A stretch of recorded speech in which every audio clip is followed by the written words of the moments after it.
আপনি প্রশ্ন করেছেন এই মুহূর্তে মহিলাদের জন্য আপনাকে দেখা অথবা পরবর্তীতে আপনার বা অন্য কোনো আলেম ওলামার আলোচনা শোনা বা ইসলামী সঙ্গীত শিল্পীদের গজল ভিডিও দেখা অথবা ইসলামী ওয়াজ মাহফিলের লাইভ ভিডিও প্রজেক্টের মাধ্যমে দেখা জায়েজ আছে কি না।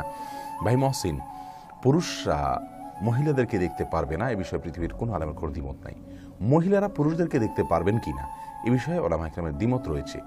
অনেক ওলামাদের মতে মহিলারা পুরুষদেরকে দেখতে পারবেন না কোনো অবস্থাতেই, কারণ আল্লাহ কোরআনে কারিমে পুরুষ নারী সকলকে বলেছেন যে তারা যেন চক্ষুকে হেফাজত করে। আর যারা এর বিপরীতে অনেক ওলামা ইকরাম বলেছেন না, পুরুষদেরকে নারীরা দেখতে পারবেন যদি ফিতনার আশঙ্কা না থাকে। যদি ফিতনার আশঙ্কা থাকে, তাকে দেখে বাজে চিন্তা হবে, মনে মনে জেনা করবে, এরকমটি আশঙ্কা থাকে, তাহলে সেকে দেখা জায়েজ নাই সর্ব অবস্থায় সবার মতে। আর যদি এরকম কোনো আশঙ্কা না থাকে, তাহলে অনেক ওলামার মধ্যে দেখা দিতে পারবেন, দেখতে পারবেন, নারীরা পুরুষদেরকে দেখতে পারবেন। এর সম্পর্কে অনেক দলিল পাওয়া যায়। তার ভিতরে একটা হলো আয়েশা রাদিয়াল্লাহু তাআলা আনহাকে রাসূল আকরাম সাল্লাল্লাহু আলাইহি ওয়াসাল্লাম হাবশীদের খেলা দেখানোর জন্য নিয়ে গেছেন। তারা পুরুষ ছিলেন, তাদের খেলা তাকে দেখাইছেন, তাহলে পুরুষদেরকে দেখছেন তিনি। আর দ্বিতীয়ত হলো যে আমরা জানি মহিলাদেরকে পর্দা করতে বলা হয়েছে, পুরুষদেরকে পর্দা করতে বলা হয়নি।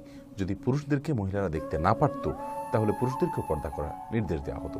এই সমস্ত দলিলের আলোকে আমার কাছে এই মতটি বেশি গ্রহণযোগ্য মনে হয়।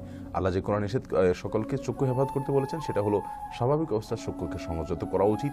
আর ফিতনার আশঙ্কা থাকলে তখন মেয়েদের জন্য এটা প্রযোজ্য হবে। হাদিসের সমস্ত ব্যাখ্যাগুলোকে সামনে রাখলে সেরকমটি মনে হয়। আল্লাহু আ'লাম বিসওয়াব। এমডি